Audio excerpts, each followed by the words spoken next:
On the basis of degree, on the basis of degree. Degrees आप जानते हो highest power को बोलते हैं, इसका मतलब हुआ highest power, highest power of a polynomial, of a polynomial, किसी भी पॉलिनोमियल का हाईएस्ट पावर। जैसे मान लीजिए अगर आपको कोई पॉलिनोमियल दिया हुआ है 5x³ - 9x² + 3, तो इसका हाईएस्ट पावर कितना आ रहा है 3, तो इसका डिग्री कितना हो जाएगा, डिग्री हो जाएगा आपका 3। अगर मान लीजिए एक हमने पॉलिनोमियल दिया p of x = 5 raised to the power 9 - 9 raised to the power 5, बताइए क्या आ जाएगा डिग्री इसका, हाईएस्ट पावर कितना आ रहा है 9, तो हाईएस्ट डिग्री इसका 9 हो गया। तो on the basis of degree, on the basis of degrees, degrees के बेसिस पे जो हमारा पॉलिनोमियल है, पहला कौन सा है लीनियर, पहला कौन सा हो गया लीनियर। लीनियर पॉलिनोमियल में क्या आता है, जिसका डिग्री 1 हो, जिसका डिग्री क्या हो गया 1, जिसका डिग्री 1 हो उसको हम लीनियर पॉलिनोमियल बोलते हैं। जैसे p of x = 9x + 3, इसका degree 1, p of y = y + 9, degree 1, p of z = z + 5/7, इसका डिग्री 1। ये सब एक एग्जांपल हो गया क्या लीनियर पॉलिनोमियल का। लीनियर पॉलिनोमियल का डिग्री क्या होगा, डिग्री हो जाएगा 1, और इसका जीरोस, नंबर ऑफ जीरोस कितना होगा, जीरो भी कितना होगा 1।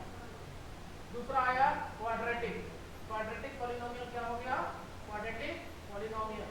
क्वाड्रेटिक पॉलिनोमियल में क्या होता है डिग्री, क्वाड्रेटिक पॉलिनोमियल का डिग्री कितना होता है 2। क्वाड्रेटिक पॉलिनोमियल का अगर हम रिप्रेजेंटेशन देखें तो general form ax² + bx + c, a यहाँ जीरो नहीं होना चाहिए, a अगर जीरो हो गया तो फिर ये क्वाड्रेटिक नहीं हो जाएगा, लीनियर हो जाएगा। एग्जांपल के तौर पे अगर आप देखना चाहते हैं 5x² + 3x + 9, देखिए ये कौन सा एग्जांपल, कौन सा पॉलिनोमियल हो गया क्वाड्रेटिक पॉलिनोमियल। अगर आप देखना चाहते हैं py = 9y² - 9 क्वाड्रेटिक, इसमें टर्म से कोई मतलब नहीं है, बस आपको डिग्री ध्यान रखना है। अब आता है क्यूबिक, क्यूबिक पॉलिनोमियल क्या होता है उसको देखिए। क्यूबिक पॉलिनोमियल, क्यूबिक पॉलिनोमियल का जनरल फॉर्म क्या हो जाएगा, p of x = ax³ + bx² + cx + d। एक एग्जांपल लेके चलिए, अगर हम x³ + 7 ले रहे हैं तो कौन सा polynomial cubic. p of y देखिए, अगर 9y³ + 7y² + 3 ले रहे हैं तो कौन सा पॉलिनोमियल क्यूबिक। क्यूबिक पॉलिनोमियल का number of zeros 3। By quadratic, by quadratic, by quadratic या क्वार्टिक भी इसको बोलते हैं। इसमें क्या होता है, डिग्री कितना होना चाहिए 4, ax⁴ + bx³ + cx² + dx + e, चल सकता है, हमको डिग्री का ध्यान देना है। अगर हम डिग्री की बात करें p of x = 5x⁴ + 3, ये कौन सा हो जाएगा बाई क्वाड्रेटिक। अगर हम y की बात करें तो 9y⁴ + 7, इस तरह से बाई क्वाड्रेटिक। अब आइए जीरोस क्या होता है, what do you mean by zeros of a polynomial. Zeros of a polynomial किसे कहते हैं, देखो ऐसा वैल्यू पॉलिनोमियल का जो क्या है पूरा का पूरा वैल्यू जीरो बना दे, उसको बोलते हैं जीरोस। मान लीजिए ex, अगर आपको कोई पॉलिनोमियल दिया हुआ है, ठीक है, मान लीजिए ax + b एक पॉलिनोमियल है, कौन सा पॉलिनोमियल है ये लीनियर, लीनियर यानी इसका जीरोस 1 होगा, नंबर ऑफ जीरोस कितना होगा, नंबर ऑफ जीरो क्या होगा इसका 1। क्या होगा, इस पूरे को, वो पूरे पॉलिनोमियल को हम लोग जीरो के बराबर लिख देते हैं, और जो वैल्यू है ax + b = 0 हो गया, यहाँ से x का वैल्यू आप निकालिए -b/a, यानी यही क्या हो गया जीरो होगा पॉलिनोमियल। अगर इस ये वैल्यू को हम सीधा पॉलिनोमियल में पुट कर दें तो पूरा का पूरा पॉलिनोमियल क्या बन जाएगा आपका 0 बन जाएगा। एक एग्जांपल के तौर पे देखिए, अगर हम 5x + 7, अगर ये पॉलिनोमियल दिया हुआ है, इसको कहता है जीरो निकालना, इसका मतलब ये हो गया कि पूरा का पूरा इसको हम 0 के बराबर लिख देंगे, यानी कि 5x + 7 क्या हो गया 0, 5x = -7, x = -7/5, ये क्या हो गया इसका जीरोस। और जीरोस जो होता है, जीरोस को हम लोग अल्फा, बीटा, गामा इस तरह से रिप्रेजेंट करते हैं। आपको क्वाड्रेटिक पॉलिनोमियल पर पढ़ना है, ये भी पॉलिनोमियल नहीं दिया हुआ है, ठीक है। अगर मान लीजिए आपको जीरोस निकालना है, number of zeros, number of zeros, number of zeros अगर फाइंड करना है, जीरोस को किस चीज से दिखाते हैं अल्फा,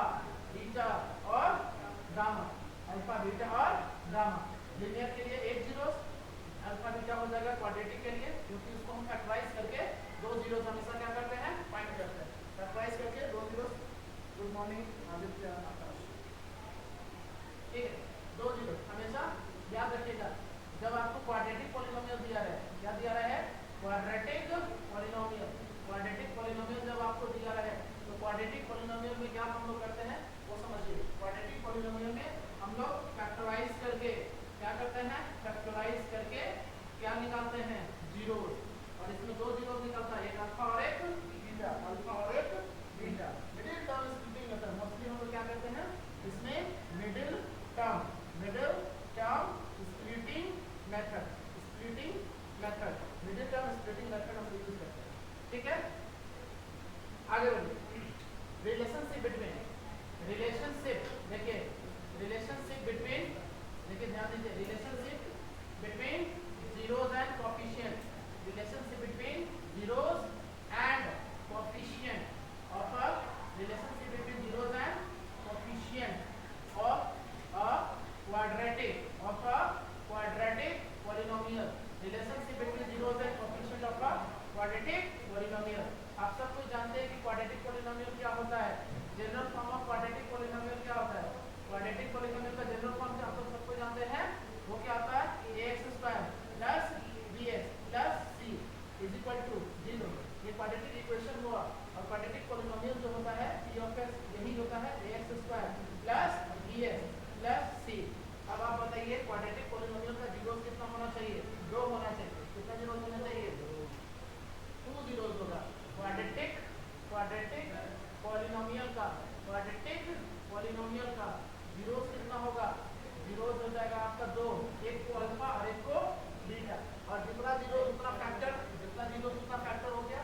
अगर मान लीजिए इसका फैक्टर लिखना होगा तो फैक्टर्स कैसे लिखिएगा, फैक्टर्स लिखने के लिए आपको क्या करना पड़ेगा, x minus alpha and x minus beta, ये क्या निकल के आ जाएगा, इसका फैक्टर। ये क्या निकल के आ जाएगा, इसका फैक्टर। अब फैक्टर्स को जब मल्टीप्लाई करते हैं तो हमको क्या मिलता है, पॉलिनोमियल या कोई भी आपका इक्वेशन दिया होगा। जब मल्टीप्लाई अगर आप करते हैं तो देखिए क्या होगा, आपका मान लीजिए कि एक कांस्टेंट है और किससे मल्टीप्लाई करते हैं, x माइनस अल्फा, और फिर क्या हो जाएगा, x माइनस बीटा। जब आप मल्टीप्लाई करते हैं तो क्या निकल के आएगा आपका, quadratic polynomial, ax square plus bx plus c, ये निकल के आएगा कि नहीं आएगा, बोलिए। आपको कंफ्यूजन लग रहा है, आपको कंफ्यूजन है, बोलिए। हाँ क्लियर है यहाँ तक, आगे बढ़िए। अगर आप मल्टीप्लाई करते हैं तो ये कितना हो जाएगा, x into x square, x into beta minus beta x, ये कितना हो जाएगा, माइनस अल्फा एक्स, ये कितना हो जाएगा, अल्फा इंटू बीटा। समझ में आ गया, इधर कितना हो जाएगा, x square plus bx plus c। अब आप ये से मल्टीप्लाई करिए तो kx स्क्वायर, ये अल्फा बीटा माइनस कॉमन ले लीजिए, अल्फा प्लस बीटा x, और ये k से जब मल्टीप्लाई होगा तो यहाँ k चला जाएगा, और plus k alpha beta is equal to क्या निकल के आया, ax square plus bx plus c। अब आप वन साहब बताइए, यहाँ पे a का वैल्यू बोलिए क्या आएगा, a किसके बराबर होगा, यहाँ a ओनली a बताइए ना, a किसके बराबर हो जाएगा, k। याद रखिए a किसके बराबर हो गया, k। ये वाला इक्वेशन हम अगले स्टेप में लिख देते हैं। जैसे हम इसको पलट देते हैं तो ax square plus bx plus c कितने के बराबर आया, a kx square minus k alpha plus beta x minus plus k alpha beta. यही इक्वेशन बन के आया था, जरा ध्यान से देखिए। ये देखिए, ये किसके बराबर, इसके, ये किसके बराबर, इसके, ये किसके बराबर, इसके। अगर मान लीजिए देखिए ये अल्टरनेट चलता है, प्लस माइनस प्लस, आगे क्या होगा, क्यूबिक में प्लस माइनस ऐसे चलता है, ठीक है। तो बताइए यहाँ पे हमने a को किसके बराबर रखा, k के बराबर रखा। अब यहाँ पे देखिए जरा ध्यान से समझिए, ये पूरा का पूरा किसके बराबर होना चाहिए, इसके बराबर होना चाहिए, होना चाहिए कि नहीं होना चाहिए, बोलिए जरा ध्यान से। यानी b किसके बराबर होगा, b हो जाएगा minus k alpha plus beta के बराबर होगा, और k की जगह क्या पुट कर दीजिएगा, a, तो माइनस a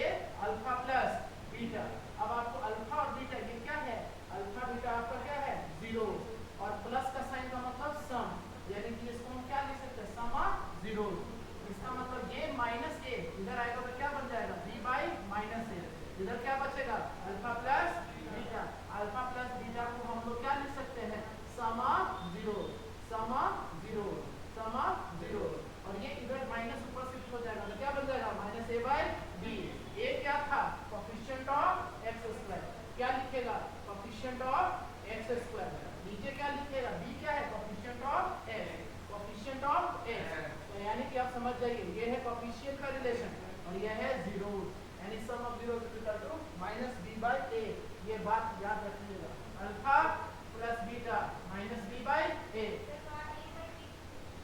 कहाँ पे ए बाई बी लिखे, अच्छा यहाँ पे सॉरी सॉरी ये minus B by A, minus B by A, तब जाकर के ये चेक तो यहाँ पे माइनस बी बाई ए हुआ तो सॉरी क्या हो जाएगा आपका minus coefficient of x, coefficient of x by coefficient of x square. My mistake this is, तो यहाँ पे आपको माइनस बी बाई ए, ये माइनस ऊपर शिफ्ट हो गया और बी पहले लिखना तो माइनस, यानी कि coefficient of x by coefficient of x square, यानी कि ये हो जाएगा आपका minus B by a coefficient of x by coefficient of x square. ये बात याद रखना, ये वाला आपको काम देगा जब आप सॉल्व करिएगा। नेक्स्ट हम लोग निकालते हैं प्रोडक्ट ऑफ जीरो, यानी A x square plus B X plus C is equal to क्या बन के आ जाएगा, ये बन के आ जाएगा a x square minus minus a alpha plus beta x plus alpha a alpha beta, a alpha beta. अब आप प्रोडक्ट तो यहाँ देख रहे हैं, ये किसके बराबर होना चाहिए, सी के बराबर, यानी सी इज इक्वल टू क्या होगा के alpha into beta, alpha into beta, और ये अल्फा इंटू बीटा क्या है, प्रोडक्ट ऑफ जीरो। के की जगह क्या लिख सकते हो बेटा, ए की जगह ए, क्योंकि के ए के बराबर है अल्फा इंटू बीटा। ये जब इधर आ जाएगा तो क्या बन जाएगा सी बाई ए, यहाँ क्या बच गया अल्फा इंटू बीटा, ये सी क्या है आपका alpha into beta. This is product of zeros, क्या है आपका product of zeros. Product of zeros कितने के बराबर हो जाएगा, सी कितना है कांस्टेंट टर्म, क्या है कांस्टेंट टर्म बाई ए क्या है coefficient of x square, coefficient of x square. समझ में आ गया बात, तो दो बातें क्या समझ में आया कि सम ऑफ जीरोस क्या है, sum of zeros, sum of zeros क्या निकल के आया अल्फा प्लस बीटा, यानी कि माइनस बी बाई ए, यानी कि minus coefficient of x by coefficient of x square, coefficient of x square. Second क्या निकल के आया प्रोडक्ट ऑफ जीरोस, क्या निकल के आया product of zeros alpha into beta c by a constant term by coefficient of x square, coefficient of x square. ये दो बातें समझ में आ गया, क्लियर है, जल्दी जल्दी बोलिए, हाँ आगे बढ़ते चलिए, तो रिलेशन समझ में आ गया। अब चलिए क्वेश्चन चैप्टर नंबर दीजिए, है नहीं है, देखिए आपको दो बातें यहाँ पे ध्यान रखना है, sum of zeros product of zeros हो गया। अगर आपका अल्फा और बीटा दिया हुआ है और आपको क्वाड्रेटिक पॉलिनोमियल निकालना है, इफ अल्फा एंड बीटा क्या है, ये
देखिए क्वेश्चन, क्वेश्चन आपको क्या है, देखिए बेटा, देखो देखो समझो, देखो क्वेश्चन क्या है, फाइंड द क्वाड्रेटिक पॉलिनोमियल, क्या निकालने को कह रहा है, क्वाड्रेटिक। तो क्वाड्रेटिक पॉलिनोमियल अभी सिखाया आपको, क्या बताया, px is equal to x square minus alpha plus beta x minus plus alpha beta, यही सिखाया ना आपको, बोलिए।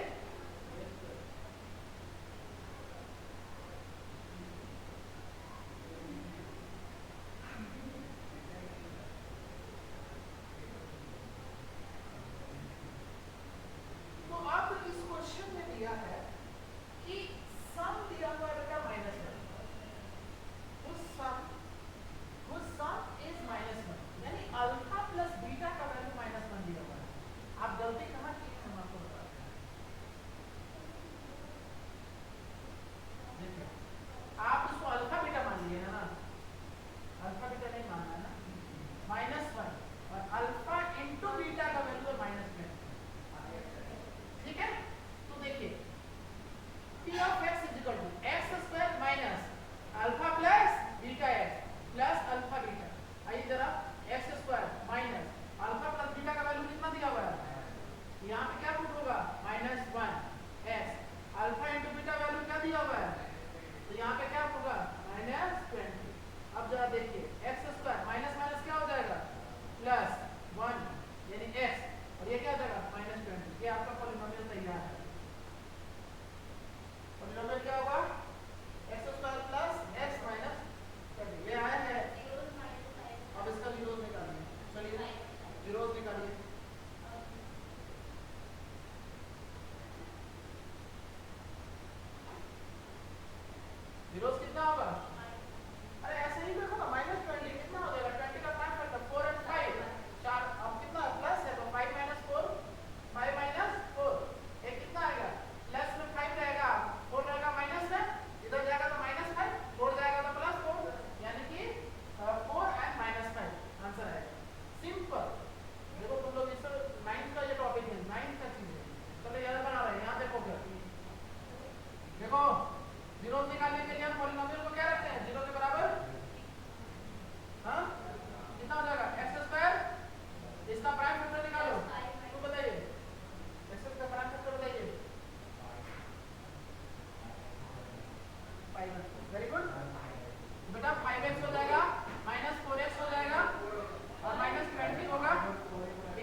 मतलब ये k प्लस 6 हुआ।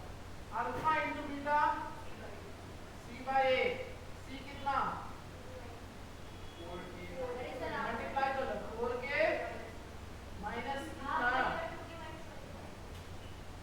नहीं देखो तो पहले 2 टू जा 4 4k और माइनस 2 होगा 1 क्यों बोल रही हो बाय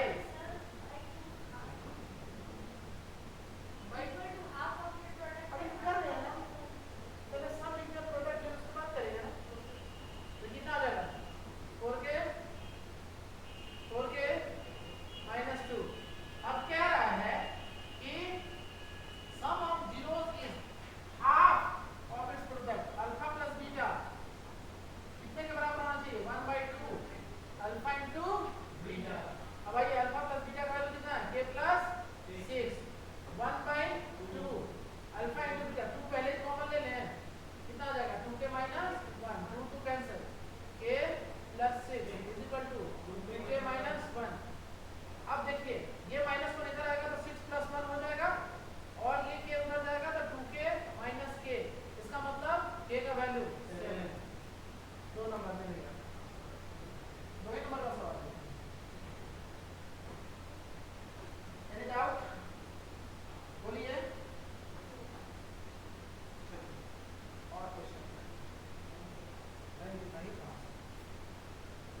माइनस कितना हो जाएगा 6। अब आपका 9 into 10 90 is the right answer। एक लास्ट क्वेश्चन और करें तो उसको हम पॉलिनोमियल करें, 2% में चल जाएगा लास्ट क्वेश्चन। हाँ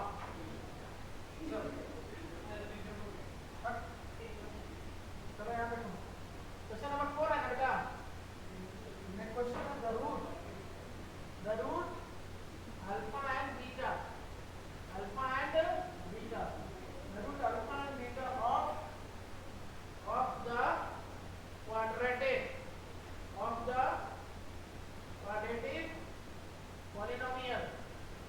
of the quadratic polynomial quadratic equation कर लेते हैं।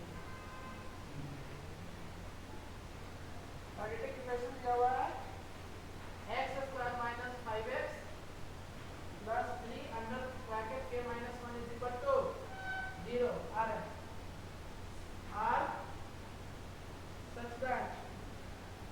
such that alpha minus beta is equal to 1। find the value of k, find the value of k। कौन बनाएगा इसको,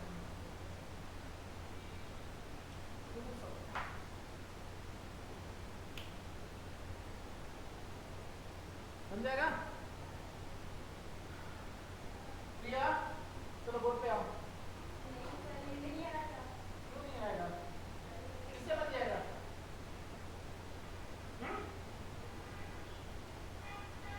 देखिए कैसे बनेगा, देखिए समझिए। आपके पास दिया गया है quadratic polynomial x square minus 5x plus 3 under bracket के माइनस 1 इज इक्वल टू 0, और आपको ये भी दिया हुआ है x alpha minus beta is equal to कितना है 1। तो अल्फा प्लस बीटा का वैल्यू कितना है, अल्फा प्लस बीटा का वैल्यू आएगा माइनस b बाई a, तो माइनस ऑफ माइनस 5 बाई 1 कितना 5। अल्फा माइनस बीटा का वैल्यू ऑलरेडी कितना दिया हुआ है 1, जोड़ दीजिए 2 अल्फा इज इक्वल टू कितना 6, अल्फा का वैल्यू कितना 3 है ना। हाँ अच्छा, alpha into beta is equal to क्या हो जाएगा माइनस सी बाई ए, सी कितना 3 ए माइनस 1, अल्फा का वैल्यू कितना, अल्फा बीटा यहाँ निकाल लीजिए, तो बीटा निकालेंगे तो कितना आ जाएगा बताइए जरा, ये अल्फा की जगह 3 हो जाएगा, तो 3 उधर जाएगा तो बीटा का वैल्यू 2, यानी कि 3 into 2 is equal to 3 k minus 1, 3 से 3 cancel, k minus 1 is equal to 2, k का वैल्यू जाइएगा पूरा का पूरा